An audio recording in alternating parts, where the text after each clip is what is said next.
So ayan guys ha, yung mga taong siniraan ako diyan sa school na pinapasukan ng anak ko, okay? Ganito ha. Kung kakaibiganin niyo kasi ako, ayaw ko sa lahat ng kinokontrol ako, okay? Hindi mo ko mahahawakan ng buo, 'di ba? Kasi ang isip kasi nila na pag may kausap na akong iba, ang iniisip kasi nila na kinikwento ko daw sila doon sa mga kausap ko. Buo calls lang, alam niyo ba? Kahit kausapin niyo yung taong kausap ko, wala kami ibang pinag-uusapan kundi about sa school. Ha? Okay? Kasi lalabas at lalabas 'yan pagka ako na yung nagsalita eh, no? Okay? Gustong-gusto niyo akong maging kaibigan, okay? Pinagbigyan ko kayo kasi alam ko totoo sa una pa lang alam ko na ugali niyo eh. Kasi syempre mabait ako kaya pinagbibigyan ko kayo na maging kaibigan ako. Pero hindi niyo ako makokontrol na ganun-ganun lang, ha? Ayokong kausap ito, ayaw mong kausapin ng ganyan. Bakit, ha? Okay? Kung gusto niyo ako lang ang kaibigan niyo, eh please, wag na akong kaibiganin niyo, ha? Okay naman ako eh. Kahit alone ako, kahit mag-isa ako, masaya ako. Hindi ako katulad niyo, ha? Okay. Kahit anong paninira niyo sa akin, once lumabas ang katotohanan, nga kayo, ha? Wag ako, okay? Kahit magkampi-kampihan pa kayo diyan. Pero once yung mga ebidensya lumabas, ha?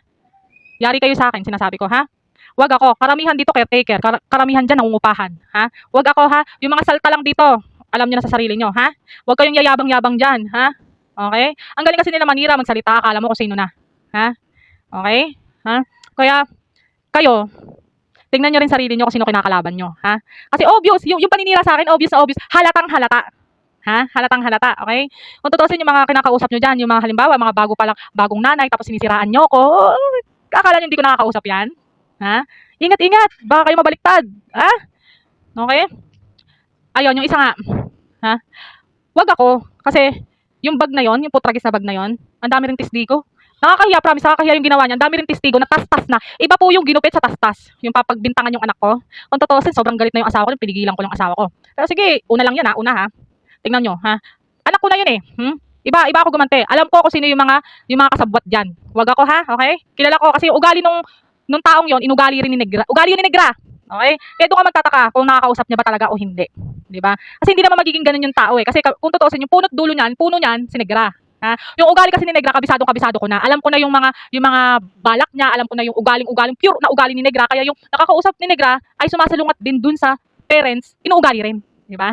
Kung sino yung nakakausap lagi ni Negra, kahit sa chat man yan or what, pag yung umalingasaw yung totoong ugali, nalalaman ko kung kanino punong-puno doon.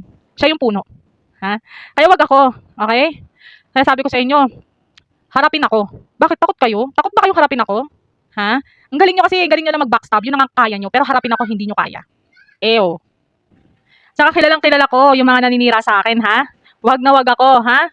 Pwede ko kayo isa-isahin. Bakit hanggang post lang kayo? Kaya nyo lang mag-post pero hindi nyo ako kayang harapin. Okay? Natatakot kayo kasi ang galing nyo mag-backstab. Hanggang dyan lang kayong kaya nyo.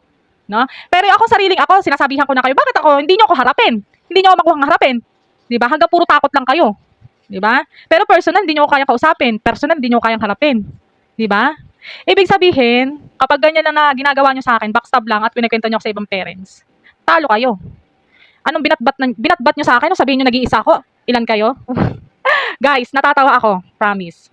Kahit ilan pa kayo dyan, hanggang salita lang ang kaya nyo. Pero yung harapin ako personal, para kausapin, asan? Asan yung galing nyo? Asan yung tibay nyo? Nakausapin ako personal. Di ba? Oh. Saan yung kalingkingan na niyayabang nyo na ganito ganyan ako? Asaan guys? Patunayan nyo sa akin ang galing nyo. Patunayan nyo kung paano ako siraan. At patutunayan ko rin kung paano nyo ginagawa sa akin yan. Ha? Iba yung kinalaban nyo. Akala nyo chipot-chipot lang. Ha? Kaya sabi ko sa inyo, once na naniwala kayo kay Negra, talo kayo. Okay?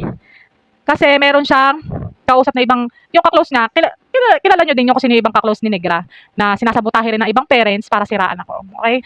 Sa totoo lang, proud na ako sa sarili ko sa ginagawa nyo sa akin. Kasi sa ginagawa nyo yan, parang lamang na lamang. Di ba? Kasi parang hindi kayo makaget over na sampal ko sa kanila kasi is isa sa kanila traidor, isa sa kanila kinikwento ako, di ba? Alam na nila yun sa sarili nila, kaya hindi nila ako maano-ano kasi nga hanggang diyan lang naman sila, hanggang diyan lang. 'Di ba? Ayan, tingnan nyo. Diba? Puro salita, puro dakdak eh. Ano mapapala ko doon? Ha? Dakdak lang sila ng dakdak pero hindi naman ako kayang kausapin personal. 'Di ba? Kasi nga kaya hindi nila ako kaya kausapin personal. Alam nila sa sarili nila na sinisiraan lang nila ako.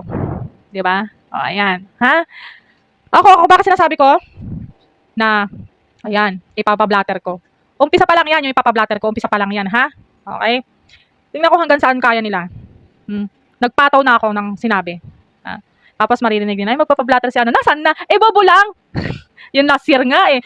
Yung last year nga eh, nakwento pang ipapa-principal ko daw pero wala namang sinabi. Yung medyo dagdag ng kwento pero saan doon? Kung tutuusin, kung ako haharapin nyo, ako mas makikilala nyo kaysa doon sa tangang pinapakinggan nyo. Diba? Kaya be wise guys, be wise. Ha? Kung ako yung nirarant, ang bobo nyo naman, hi fans! Thank you fans! Kilala na tuloy ako dyan. Ay. Nakakatuwa lang talaga. Akala nyo ganun-ganun lang ako easy-easy. Pinag-iisipan ko lahat ng yan. Hindi ako yung basta-basta lang. Ha? Kung may problema kayo, harapin nyo ako. Kung hindi nyo ako kayang harapin, it means duwag kayo.